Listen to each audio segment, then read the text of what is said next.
Libo-libong bangus naglutangan po sa ilang palaisdaan sa Anda, Pangasinan.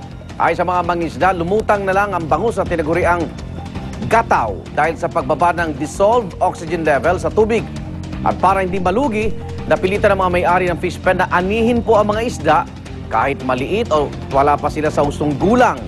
Kung hindi daw kasi gagawin, aabutin ng mahigit 1 milyong piso ang kanilang pagkalugi. Patay na sanggol na lalaki natagpuan sa isang bakanting lote sa Luwakan sa Baguio City. Nakabalot pa ng tela ang labi ng sanggol na matagpuan ng 2 lalaki. Tinatayang 3 hanggang 5 araw na raw patay ang sanggol. Hindi pa matukoy ng mga otoridad kung sino ang nagtapon ng sanggol sa naturang lugar.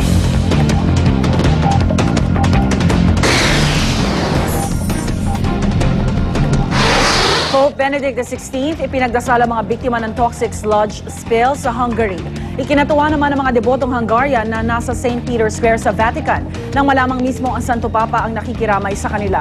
Siyam na ang kumpirmadong nasawi sa pagragasa ng nakalalasong putik sa Hungary. Mahigit 100 naman ang nasaktan. Ayon sa mga otoridad, mukhang hindi naman daw lumaki ang lamat sa nasirang reservoir, kaya't bahagyang napanatag ang kalooban ng mga residente.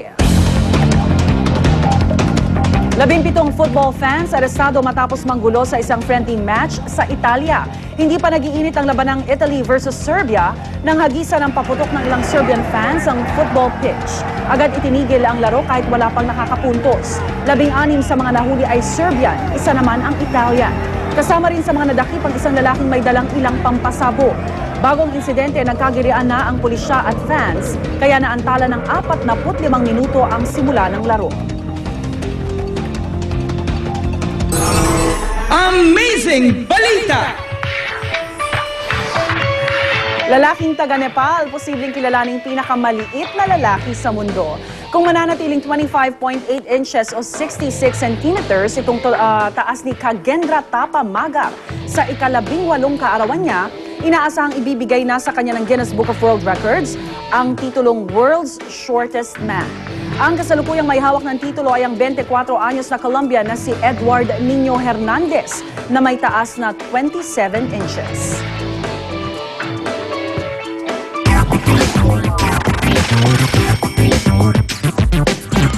Silipin na po natin latest sa mundo ng showbiz at kasama po ang morning kachika na si Luwan D. Luwan.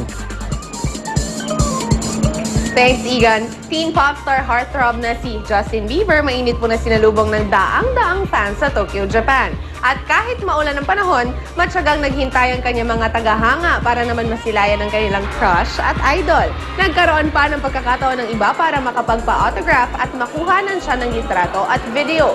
Ilan lamang sa kantang mga kinanta niya sa concert ay ang hit songs niyang Never Say Never, You Smile at Baby.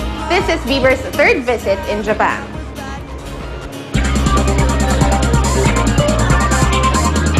Kapuso Network humakot ng awards sa Catholic Mass Media Awards kagabi. At isa sa mga pinarangalan, syempre, ang unang hirit. Panoorin po natin ito.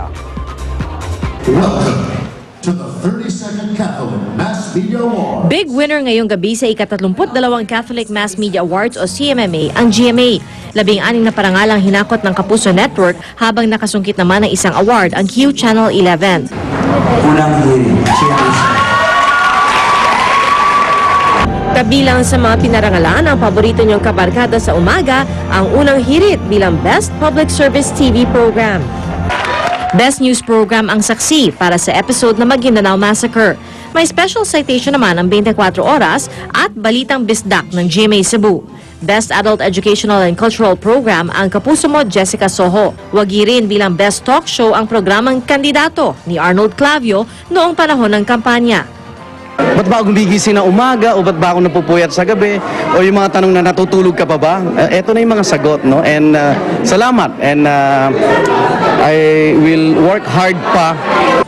Nakakuha naman ng special citations ang mga programang Art Angel para sa Best Children and Youth Program category, Pepito Manaloto para sa Best Comedy, Mel and Joey para sa Best Talk Show, Reporter's Notebook para sa Best Special Event Coverage, Kapuso Mo Jessica Soho para sa Best News Magazine at Planet Philippines para sa Best Adult Educational Program.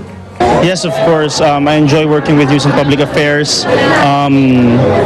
To be able to share to the people about my passion for the environment, and of course to also inspire the youth and inspire other Filipinos. May special citation din ang Amyanan Agenda ng GMA Dagupan. This is actually the first time na may napanalunan